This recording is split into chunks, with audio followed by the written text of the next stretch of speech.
Eu queria, então, dar início ao nosso seminário, está intitulado Crime Organizado e Corrupção na visão de pesquisadores e agentes públicos, que talvez mais conheçam sobre o tema desse seminário e, portanto, posso dizer que é meu sonho de consumo também, tal como o professor Paulo, poder sentar e assisti-los, né? É um privilégio nosso, portanto, receber cada um de vocês para esse seminário sobre esse tema. Bom, me cabe também informar que o seminário é uma iniciativa do Instituto de Estudos Avançados, a quem eu agradeço também a oportunidade, e toda a sua equipe de apoio que propiciou as condições para a sua realização. Mais especificamente, ele se situa no âmbito do projeto Corrupção e Crime Organizado no Brasil, que eu venho conduzindo aqui no Instituto, no âmbito do programa Ano Sabático, né, durante esse ano de 2019, a respeito desse tema. A minha abordagem em relação a esse tema é uma abordagem bastante, eu diria, não tem de modo algum a mesma profundidade, a mesma envergadura que os meus colegas que hoje aqui estão praticam, né, já há bastante tempo, e também dos agentes públicos que nós vamos ouvir na parte da tarde. Eu cheguei nesse tema um pouco por acaso, né, mas me encantei por ele, especialmente a partir de uma análise preliminar que eu fiz sobre as operações de combate à corrupção conduzidas no Brasil, lideradas especialmente pela Polícia Federal, mas das quais não faz parte apenas a Polícia Federal, outras agências e órgãos de controle e de fiscalização em geral atuam na preparação e na execução dessas operações, né, como o Ministério Público em primeiro lugar, mas também Receita Federal e outros tantos órgãos que, aliás, hoje nós estamos assistindo, passam por alguma dificuldade, né? E essas operações, elas nos dão a conhecer duas dimensões fundamentais que estruturam a pesquisa que eu estou conduzindo. De um lado, elas revelam o perfil do crime organizado e da corrupção política no país. Os pesquisadores aqui que se dedicam a esse tema sabem da dificuldade que é investigar empiricamente, né, esse fenômeno. Criminosos falam pouco quando falam, corruptos muito menos, não dão entrevista, não fornecem dados sistematizados, né, se tem planilhas guardam consigo, não vão oferecer facilmente para os pesquisadores e por aí vai. De tal modo que os indicadores, especialmente sobre corrupção, são indicadores sempre muito indiretos, né? A literatura sobre o tema fala nesses termos, né?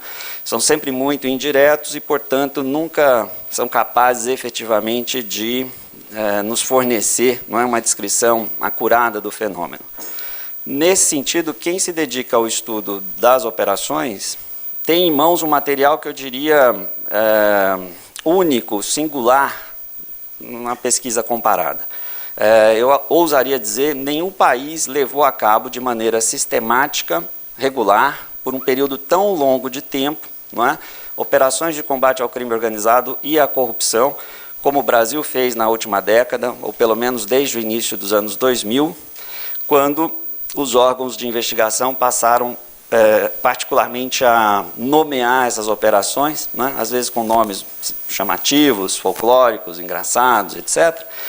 Mas é justamente graças a essa sistematização de informação que começa por dar nomes às operações que quem pesquisa o tema do crime organizado e da corrupção, desse ponto de vista, né, tem a possibilidade, então, de formar um banco de dados com informações que, volto a dizer, nenhum país ousou produzir de maneira sistemática e regular, com um grau bastante elevado de informação sobre o fenômeno, né? Então, essa é a primeira dimensão. A segunda dimensão que essas operações nos dão a conhecer, também extraordinária, muito significativa, diz respeito às transformações institucionais pelas quais passaram os órgãos de investigação e de persecução criminal no Brasil nos últimos anos, nas últimas décadas. Talvez a gente tenha que remontar até 1988 para traçar a trajetória de instituições como o Ministério Público, talvez a Polícia Federal, não é? Mas é notável como, especialmente nos últimos 15 anos, não é? Esses órgãos de controle e de fiscalização se aperfeiçoaram enormemente no seu trabalho de investigação e de persecução criminal nessa área. Então, estudar as operações também é estudar o desenvolvimento institucional do país nesse campo, nesse âmbito, né? E o projeto, portanto, se dedica ao estudo, à análise dessas duas dimensões principais. Hoje, nós vamos ter o grande privilégio de ouvir aqui pesquisadores que adotam diferentes pontos de vista sobre o fenômeno, né? Temos aí um mix, portanto, de apresentações. Gostaria muito que vocês ficassem absolutamente à vontade para escolher a abordagem e o ponto que consideram mais interessante, e não necessariamente estes que eu acabei de descrever, né, porque a ideia justamente aqui é somar abordagens, somar os pontos de vista e experiências acumuladas de trabalho nessa área muito significativas, né. Eu começaria destacando a Camila Dias, né, está aqui, é socióloga, formada pela USP, onde ela obteve o seu mestrado e o seu doutorado, é professora da Universidade Federal do ABC, colaboradora do Núcleo de Estudos da Violência, aqui da USP, e associada do Fórum Brasileiro de Segurança Pública. Suas linhas de pesquisa envolvem segurança pública, criminalidade organizada e violência, especialmente sob a perspectiva das redes sociais e de poder, envolvendo presos e organizações criminosas, mas também agentes do Estado e outros atores do mundo do crime. Ela é autora de inúmeros artigos sobre o tema, bem como capítulos e livros, como o mais recente deles, A Guerra, Ascensão do PCC e o Mundo do Crime no Brasil, juntamente com Bruno Paes Manso. É este livro aqui. Eu vou permitir que ele circule entre vocês. Ele tem um chip que apita, caso saia por aquela porta sem autorização, então ele tem que voltar para as minhas mãos, necessariamente. E vocês sabem que de crime a gente entende aqui, né? Então, por favor, devolvo no final, né, Camila? Porque, inclusive, eu não peguei o autógrafo dela ainda. Gabriel Feltran, meu colega aqui, graduado em Medicina Veterinária pela Universidade de São Paulo, eu faço questão de destacar esse ponto de partida, com mestrado em Ciência Política pela Unicamp, e doutorado em Ciências Sociais pela Unicamp, e com essa trajetória, tanto quanto eclética, considera-se, na verdade, um etnógrafo urbano. Então, assim nós vamos defini-lo.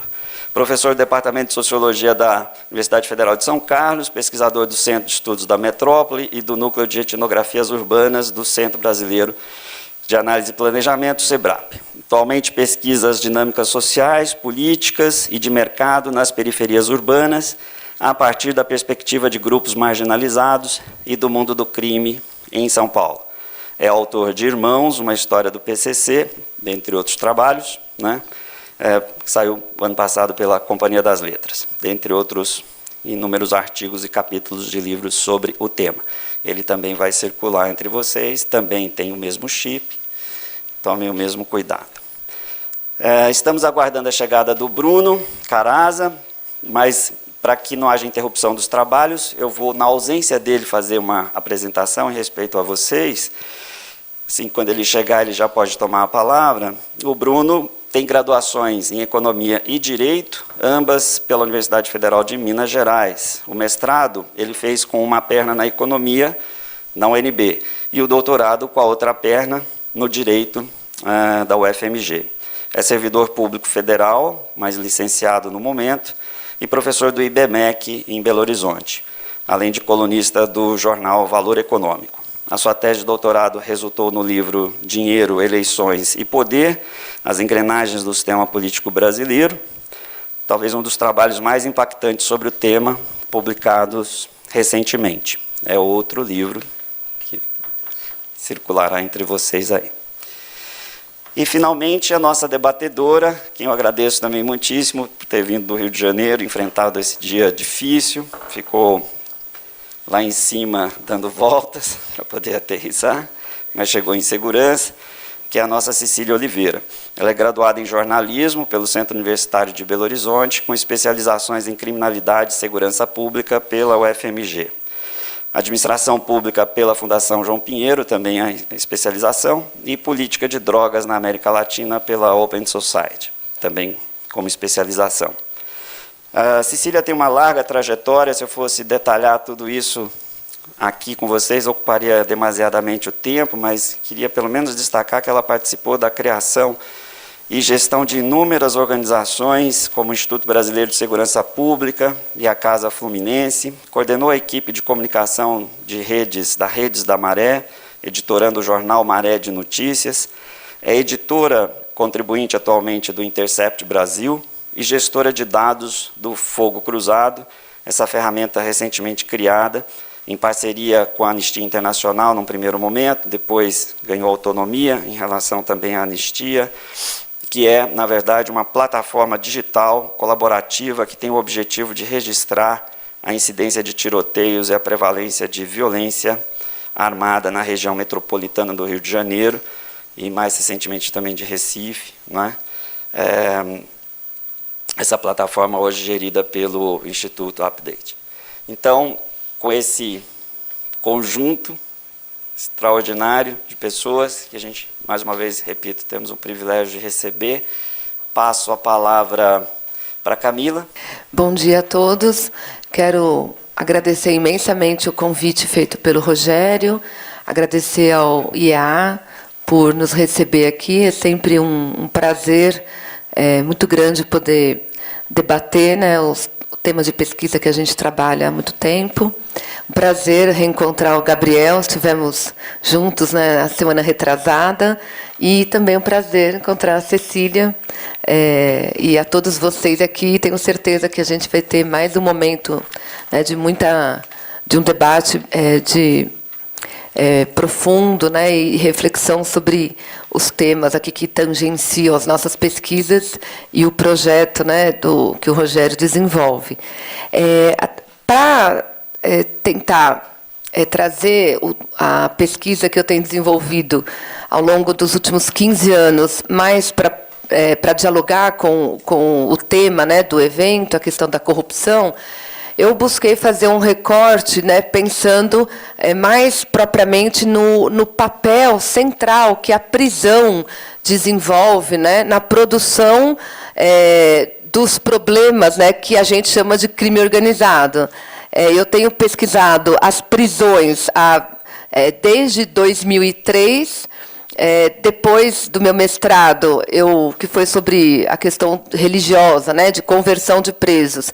Eu comecei a pesquisar o PCC, fiz uma tese de doutorado orientada pelo professor Sérgio Adorno, que está aqui, e depois, de lá para cá, continuo fazendo pesquisas que se relacionam, né, com o tema do PCC, mas mais propriamente falando, né, nos últimos anos, tenho tentado entender as dinâmicas em regiões de fronteira, as dinâmicas criminais nas regiões da fronteira, especificamente da fronteira do Brasil com o Paraguai, e mais propriamente na região do Mato Grosso do Sul, região de Ponta Porã.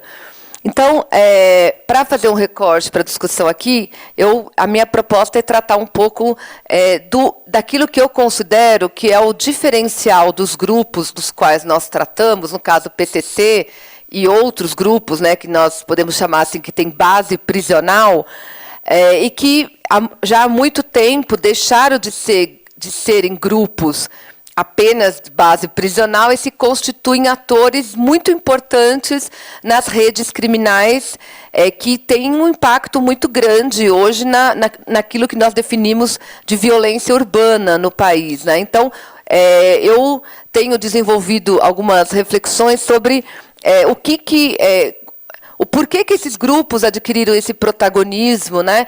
E a hipótese que eu quero apresentar um pouco e discutir aqui é que é a própria prisão que permitiu esse protagonismo, e é a própria prisão que dá a esses grupos brasileiros que dá a ele as melhores condições de cada vez se fortalecerem na atuação nessas redes criminais, especialmente no tráfico de drogas, que é a principal, digamos, forma de atuação econômica e, diria assim, institucional, entre aspas, né, do PCC enquanto grupo, mas também outras formas de crimes, né? É a própria condição de ter a sua base na prisão que, digamos assim, é a força desses grupos, né? Então, é um pouco esse o argumento, né, que pretendo desenvolver. Só para situar, né, o PCC ele é criado em 93, dentro de uma unidade prisional aqui em São Paulo, em Taubaté, na chamada anexo da Casa de Custódia de Taubaté. De lá para cá, fez aniversário até, né, porque a data que eles comemoram é 31 de agosto, anteontem, né, foi seu 26º aniversário. De lá para cá, o PCC se expandiu para dentro das prisões, para o sistema prisional de São Paulo, que é o maior do país, né, que hoje conta, não sei se já ultrapassou 250 mil presos, mas se não ultrapassou, está por aí. São mais de 130 unidades prisionais, 170? Eu me perco, assim, que é tanto, vai construir isso. Tem mais de 150 unidades prisionais. São Paulo tem 1/3 da população carcerária do Brasil. Eu acho que tudo isso não é casual, né, que São Paulo tem 1/3 da população carcerária do país, e justamente é o estado em que o PCC se consolida e até hoje tem um papel hegemônico, né, e não só aqui no estado de São Paulo, mas tem ultrapassado a sua atuação para outros estados do país e também para outros países, especialmente os que ficam na fronteira, né, e mais notadamente o Paraguai e também um pouco em outros países como Bolívia, Uruguai. Enfim, então, eu penso que isso não é casual, né, que São Paulo seja digamos assim, o estado que pariu o PCC, e que onde o PCC ele é mais forte do que em qualquer outro lugar do Brasil, e é o estado que concentra 1/3 da população carcerária brasileira e que tem uma imensa rede penitenciária, que se a gente olha o mapa, né, do estado de São Paulo, a partir no site da SAP, né, da Secretaria de Administração Penitenciária, a gente vai ver como é que essa rede ela se estende por todo o estado, né, num processo que ocorreu nos anos segunda metade dos anos 90 e nos anos 2000, de interiorização das prisões, né? E, no meu entendimento, isso é central para compreender o papel que São Paulo tem nessa dinâmica das facções e o papel que o PCC representa como um protagonista nas redes criminais no país. Então, eu acho que compreender a atuação dessas redes criminais do Sudeste, então, especialmente o PCC e o Comando Vermelho, a atuação deles na região de fronteira, não tem como entender essa presença, né, e esse fortalecimento sem entender a sua base prisional.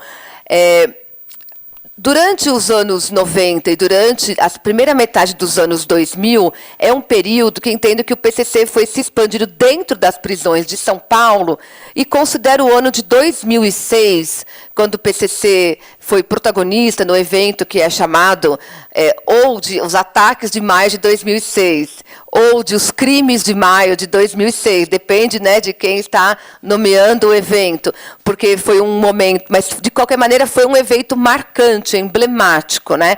Porque o PCC demonstrava, acho que aqui a maioria de vocês que estão aqui deve lembrar, o PCC demonstrava naquele momento que o sistema prisional de São Paulo estava praticamente inteiro sob seu controle, né? Porque naquele ano o PCC promoveu rebeliões em 74 unidades prisionais em São Paulo, além de unidades prisionais que se rebelaram em solidariedade ao PCC no Mato Grosso do Sul e no Paraná.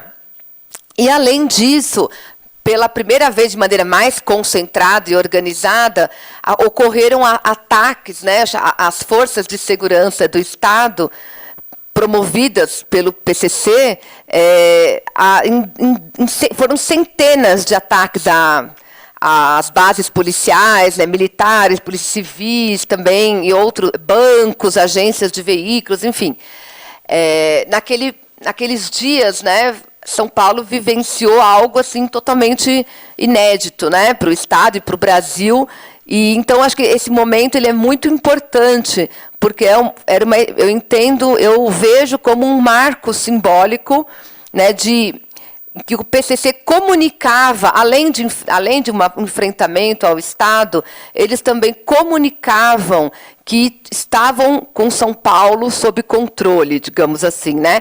As prisões e fora das prisões, né? Porque esse evento ele demonstrou uma capilaridade que até então não se sabia ou não se admitia, enfim, né? Mas que o PCC já tinha uma presença bastante considerável, não só na capital e na região metropolitana, mas em várias regiões do interior do estado e do litoral, que foram regiões onde aconteceram, né, ataques. Então, a partir de 2006, eu entendo que o PCC tem, assim, a partir então consolidou a sua base em São Paulo, dentro das prisões primeiro, depois fora.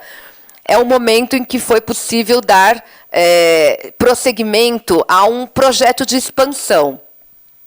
Eu entendo e defendo essa ideia de que, ao contrário de outros grupos cuja expansão para outros estados foi, de certa forma, um tanto quanto sem querer, um pouco aleatória, a partir da expansão dos seus integrantes, o PCC também tem essa dinâmica, né? Muitos foragidos do sistema prisional em São Paulo fugiam para outros estados, com uma polícia menos, digamos, né, menos organizada e menos numerosa que São Paulo.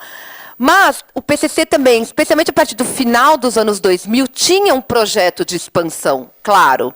Tinha um projeto de expansão muito bem, não, né, mas um projeto de expansão delineado, de ganhar novos mercados do varejo da droga e também de chegar mais próximo, de maneira mais estruturada, na região da fronteira com o Paraguai, para obter mercadorias mais baratas e com menos intermediários. Enquanto, por exemplo, o Comando Vermelho fez isso, mas a partir de indivíduos, né? Então, por exemplo, o Fernandinho Beiramar vai para a região muito antes de todo mundo, mas era ele com a quadrilha dele, não era o Comando Vermelho, enquanto grupo, né, coletivo. Quando o PCC, digamos, se aproxima da fronteira, embora também tenha muitos indivíduos que vão para lá fazer negócios, mesmo sendo membros do PCC, mas tem um momento que o PCC vai enquanto entidade, instituição, digamos assim, né? Eu acho que isso é importante entender essa dinâmica, e isso, ao meu ver, faz diferença, né? Porque então, as quadrilhas, você prende todo mundo, aquele grupo ele se desarticula. Claro que vão surgir outros, vão ocupar o lugar, etc. Mas é mais difícil, eles vão se fragilizando. Mas quando é um grupo, né, o PCC, que tem a sua base nas prisões consolidadas, intocadas, e ele vai para a fronteira, quando prende um, prende dois, prende três, tantos outros vão ocupando esses lugares e a rede ela se mantém. Não há uma ruptura da rede. Ao contrário, né? E aí eu acho que, colocando até um grande dilema que nós temos no debate que a gente faz sobre as facções no Brasil, é que a prisão, que a gente só enxerga a prisão, eu digo, né, especialmente os operadores de segurança, os políticos principalmente, né, quem formulam as políticas públicas de segurança, sempre foca na expansão do sistema prisional.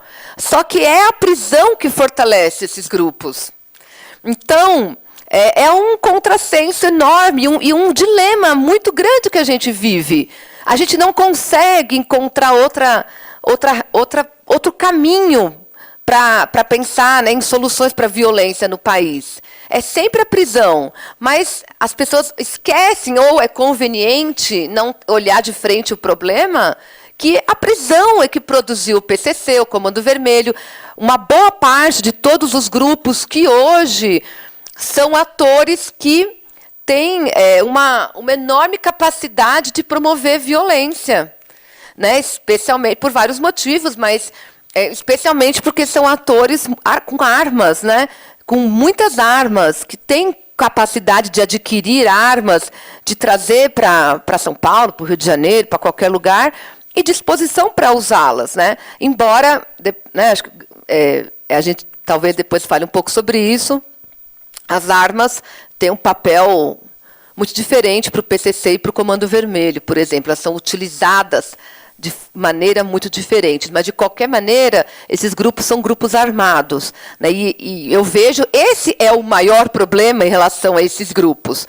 É um problema muito maior do que a questão das drogas, né? Só que a nossa política de segurança, lamentavelmente, ela é focada muito mais, né, ainda com a base, né, com a ideologia da guerra às drogas, do que numa perspectiva de focar em tentar reduzir o número de armas, né, que chegam às mãos desses grupos. Enfim, então, quando a gente olha, né, olha para a fronteira, e eu estava na fronteira, eu estava fazendo essa pesquisa, viajei para Ponta Porã 10 dias depois da morte do Rafat. E foi importante para mim essa viagem, que já estava marcada, não fui lá, né, para ver a questão, mas foi para perceber a sensação de todo mundo que morava, seja em Ponta Porã, seja em Pedro Juan Cabaleiro, seja os policiais, sejam as pessoas da região, a percepção era: agora o PCC vai dominar a região. Então, a morte do Rafat é um ponto também emblemático no que diz respeito à presença desses grupos na região da fronteira. O tráfico de drogas, ele sempre foi marcado na região da fronteira, ele sempre foi controlado, ou controlado não, mas sempre teve a presença importante de famílias da região, né, que são chamados de narcotraficantes, e são chamados, e na região são chamados também de fornecedores, inclusive pelas facções, né, pelos integrantes das facções. Esses grupos, do qual o Rafat era um deles, só que nas manchetes de jornais, quando ele foi morto, as manchetes eram: empresário Jorge Rafat foi executado na fronteira, porque ele tinha muitas empresas na região, era inclusive o presidente da associação comercial, ali em Ponta Porã e Pedro Juan, tem uma pujança comercial muito grande, né? Uma área de comércio ali, só perde para a Cidade de Leste. E o Rafat, ele era o presidente da associação comercial, ele tem muitos comércios e universidades, era proprietário de uma grande rede, né, ali na região. Mas era também conhecido como narcotraficante, né? Então, quando ele é executado, eu entendo que é um marco importante, porque é uma inflexão nas dinâmicas criminais da fronteira. É uma inflexão no sentido de que aquelas dinâmicas criminais deixariam de continuar tendo como protagonista esses narcotraficantes, e teria, então, as facções como protagonista, né? E as pessoas que estavam as pessoas diziam, né, nessa época, então, o Rafat, só um outro detalhe, o Rafat, além de tudo isso, ele era alguém que impunha uma ordem social na região. Ele não deixava roubar, não deixava... Enfim, ele era um ordenador, né, ali na região. Então, a sensação de todo mundo era: agora aqui vai virar, as pessoas vão assaltar, vão matar, vão roubar de maneira descontrolada. Bom, o fato é que o que a gente observa hoje... A fronteira, ela, até hoje, pelo menos eu vejo assim, não tem um dono. O PCC até hoje não controla a fronteira, né? São muitos atores ali. O PCC está ali, sim, né? Outros grupos também estão, mas há muita gente na região. Então, o PCC não controla ainda a fronteira, embora essa fosse a expectativa com a morte do Rafat. Mas a fronteira hoje ela ainda é uma fronteira em disputa, né? Então, o que eu quero dizer, né? Só que, ao mesmo tempo, o PCC ele está se expandindo dentro das prisões do Paraguai. Eles já estão presentes em todas as unidades prisionais do Paraguai. E, no meu entendimento, essa é a possibilidade de o PCC um dia vir a ter um controle da fronteira, né? Porque você se expande nas ruas... É muito de você controlar uma área, como a região de Ponta Porã e Pedro Juan, que é uma importante entrada de mercadorias, né, ilícitas no Brasil, é muito difícil. É muito difícil expandir nas ruas. E é muito violento também. Tem que matar muita gente. Isso atrai a atenção da polícia. E de 2, 3 anos para cá, né, a ministra Raul Jungmann está aí, o Paraguai começou a ter uma atuação muito diferente em relação ao PCC. Porque percebeu o que estava. Durante muitos anos, o Paraguai foi abrigo de gente, todo foragido do Brasil fugia para o Paraguai. Tinha muito brasileiro foragido no Paraguai. Era um terreno assim, tinha muita gente. De 3 anos, mais ou menos, para cá, especialmente a partir das prisões, né, o governo do Paraguai começou a perceber o problema que ele tinha e começou a aprender e expulsar, né? Vem fazendo isso, aparentemente, até hoje. Mas eles já estão presentes, né? Já tem paraguaios batizados nas prisões, são muitos. E isso aí, já, claro, não dá para expulsar o paraguaio, né, que é batizado no PCC. Então, eu acho que a gente precisa, né, sempre considerar o papel da prisão como o lugar onde esses grupos se enraizam e do qual a gente tem um grande desafio para tirar. Como desenraizar isso? Né? Se a nossa resposta para o crime é a própria prisão. E a prisão... Né? Então, eu estava falando no começo, quando prende alguém ligado à rede do PCC, lá na fronteira, bom, ele vai voltar para onde ele já conhece todo mundo. Ali, geralmente, eles já conhecem todo mundo. E aqueles que ainda não são batizados, quando vai para a prisão, bom, aí é a oportunidade de se batizar e de integrar a rede. Então, ao meu ver, a prisão ela é um grande centro de recrutamento, né, e de fortalecimento desses grupos. Até porque, se a gente observar, né, a nossa política de segurança, ela é baseada na repressão e na punição de pequenos vendedores de drogas do varejo. Então, esses pequenos varejistas vão para a prisão e poderão se integrar a essas redes criminais mais complexas. Então, a possibilidade que ele, né, passe a atuar de uma forma muito mais em redes mais complexas do que a que ele tinha antes de entrar é muito grande. Enfim, então a prisão ela vai costurando, ela vai tecendo essa rede. Só que a gente não consegue, né? A gente não consegue romper com esse ciclo vicioso.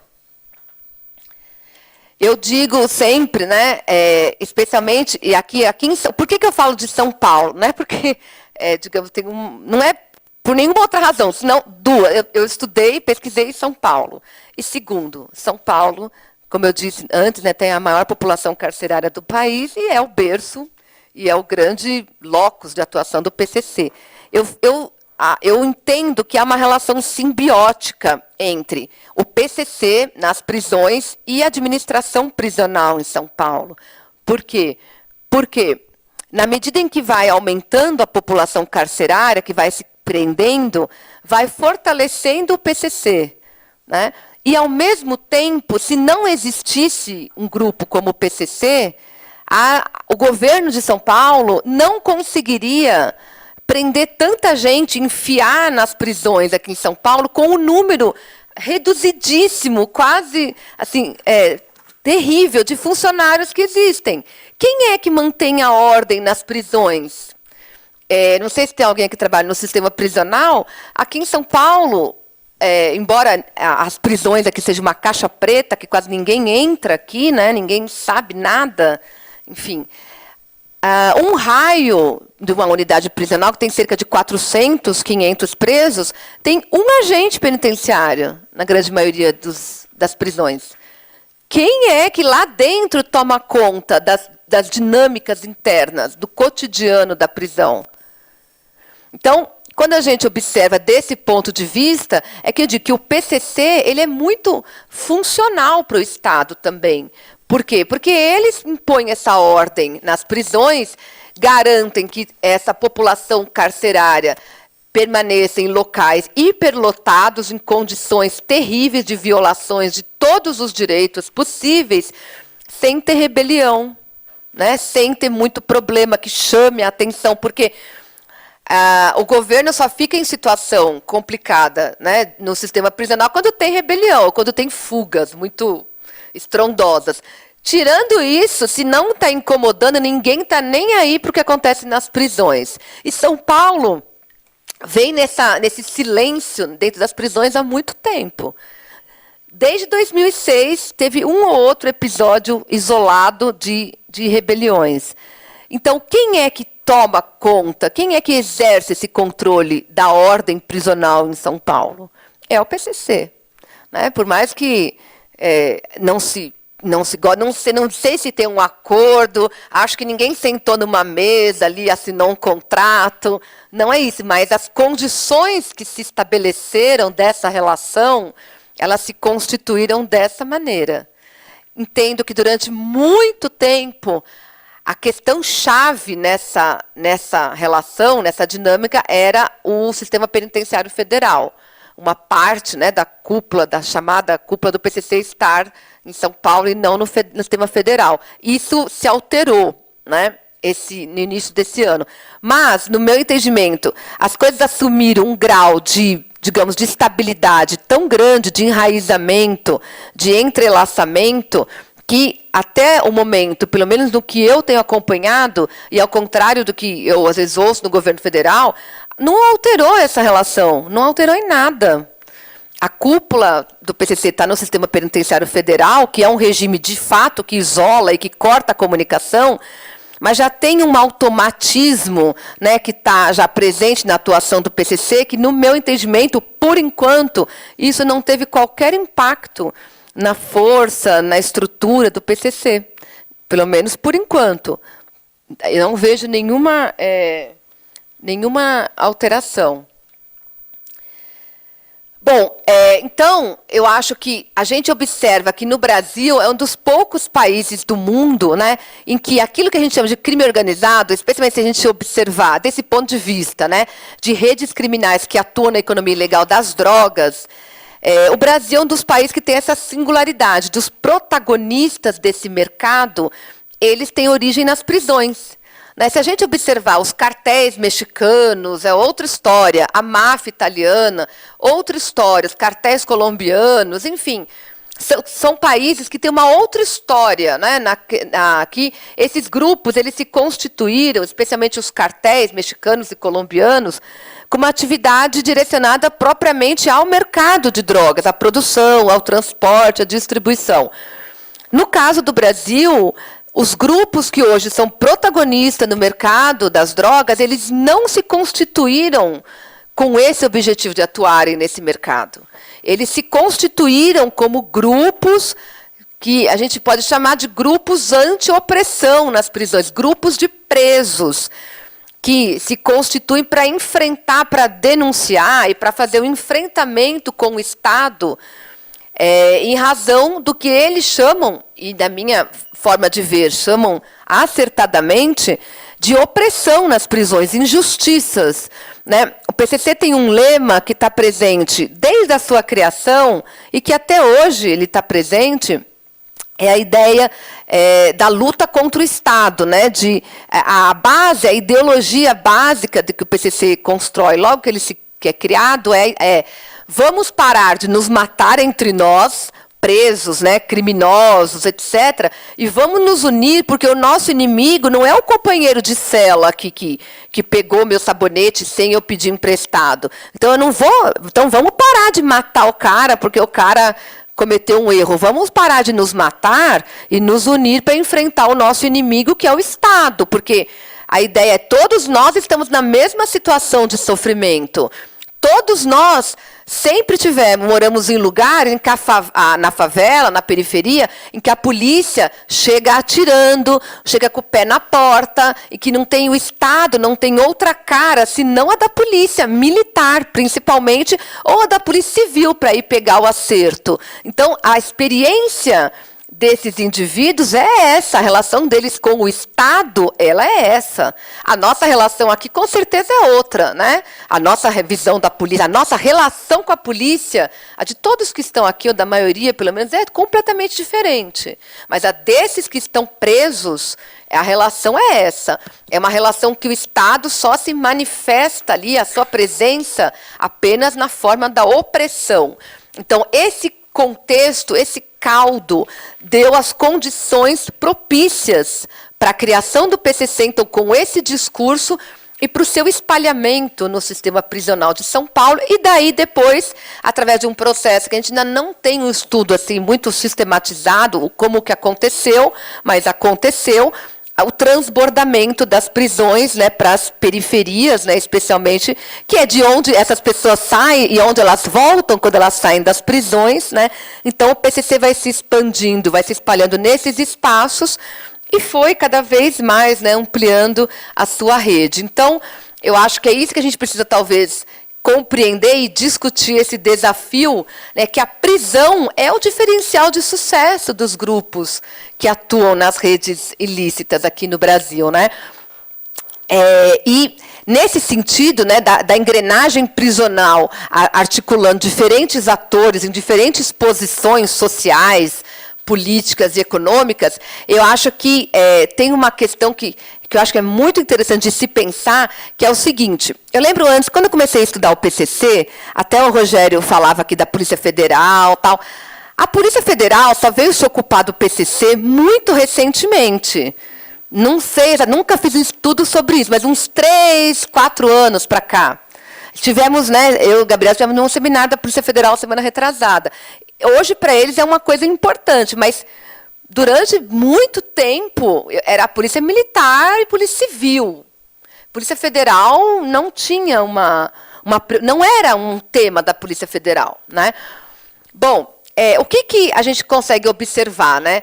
Então, e aí as pessoas falavam para mim assim, mas essa coisa de PCC controla a fronteira. É mentira, tem gente por trás disso, empresários aí, isso é coisa de empresário. O pessoal do agronegócio é que controla. Esses do PCC são pé rapado, são bandido pé rapado. Eles não têm, imagina essas grandes toneladas de cocaína que vai para a Europa. Isso é coisa de helicóptero que pousa, né? Helicópteros com 500 quilos de cocaína. PCC não tem nada a ver com isso. Eu sempre escutei muito isso. PCC é pé de chinelo, PCC é pé de chinelo. Bom, o que eu penso que aconteceu? Que, de fato, obviamente, a gente sabe que há muitos empresários, fazendeiros, enfim, pessoas que estão inseridas, que não têm a cara do criminoso, a etiqueta do bandido, que estão diretamente envolvidas com as redes de comércio de drogas, né? Contudo, o que eu observo, pelo menos no caso de São Paulo, é que, em determinado momento, alguns desses empresários, desses fazendeiros, etc., eles foram presos. Alguns, né, deles foram presos. E o que acontecia quando eles eram presos? Eles chegavam dentro do sistema prisional dominado pelo PCC. Né? E é óbvio que, se eu sou uma empresária da droga, eu tenho minhas latifúndios, minhas empresas, por que eu vou querer me filiar a uma facção como o PCC, que a polícia vive correndo atrás, né, que chama a atenção da repressão policial, se eu estou ganhando milhões de reais com os meus negócios, totalmente anônima, né, sem qualquer identificação desses negócios? Não tem por que eu querer me filiar com esses bandidos perrapados, né? Há uma facção armada, porque muitas vezes esses grupos eles não precisam, né, serem grupos armados. Bom, mas no momento em que eu sou presa, eu chego no sistema prisional e eu começo a ser achacada. Óbvio que eu sou milionária, eu sou presa, eu vou ficar lá numa boa. E aí eu vou precisar da proteção, né, de quem controla o sistema prisional. Então, é por isso que eu entendo, né, que a prisão ela não só absorve aqueles que estão na base, que é 99% da população prisional, que presa entra nas redes das facções e passa a interagir no crime a partir dessas redes, mas ela também, ao prender esses empresários, pessoas que estão em posições sociais econômicas mais elevadas, esses indivíduos chegam na prisão e aí, diante dessa condição, ele precisa até se filiar, se batizar, no caso do PCC, até para garantir a sua integridade física e para receber proteção. Então, mais uma vez, né, acho que a prisão ela vai alinhavando essas pessoas em redes, e que, no momento em que ele se batiza, e a gente vê muitos relatos, né? Então, no momento em que o fulano se batiza, ele tinha uma estrutura de aeroporto, de pista de pouso, avião, tal. ele acaba integrando. É claro, né, que o PCC vai tentar trazê-lo para atuar, não é obrigado a nada, mas digamos que vai ficar meio chato para ele na prisão também, se ele não colaborar com nada, né? Então, e aí eu já estou, acho que, encaminhando assim, para a fala, né, final, reforçando esse argumento, que, com esse slide, né, está um pouco, acho que deslocou um pouco, mas dá para entender, que as prisões no Brasil, elas reconfiguraram as dinâmicas criminais contemporâneas, né? Então, o aumento do encarceramento colocou a prisão como um ator, um elemento central, né, nas dinâmicas criminais, a partir de onde as redes criminais se articulam, configurando cada vez formas mais complexas, né, e isso nos coloca, né, reiterando, um desafio cada vez maior se a gente pensa em reduzir a presença, a importância dessas redes. Agora, também cabe perguntar, às vezes as pessoas me perguntam assim, como é que faz para acabar com o PCC, né? Bom, eu não sei como é que faz para acabar com o PCC. Agora, eu me pergunto, se acabasse o PCC, ia ficar o quê no lugar? Alguma coisa, algum grupo, alguém ia tomar um lugar, certo? Porque o mercado de drogas ele é extremamente lucrativo. Esse lugar ia ser tomado por alguém. Enfim, então, acho que a gente talvez tenha que mudar a nossa pergunta, né? A gente tem que talvez pensar como fazer com que esse mercado ilícito e violento seja menos atrativo ou seja menos violento, admitindo que a gente não consegue acabar com o mercado ilícito, porque sempre vai ter outros atores que se, né, colocam ali na disposição de enfrentar uma possível repressão para atuar, para ganhar, para lucrar. Enfim, então, e aí, né, já encerrando, afirmando, então, reafirmando, né, que a prisão ela é essa base de sustentação desses grupos que hoje são protagonistas na economia criminal do país. Então, qualquer perspectiva de reduzir a influência, o controle, enfim, a força, a violência desses grupos, e eu estou falando do PCC, mas isso vale para todos os outros grupos que atuam em outras regiões do país, né, Família do Norte, etc. Então, qualquer ideia de reduzir a força desses grupos, ela não pode ter o seu foco, a sua base na expansão do sistema prisional. É isso, gente. Obrigada.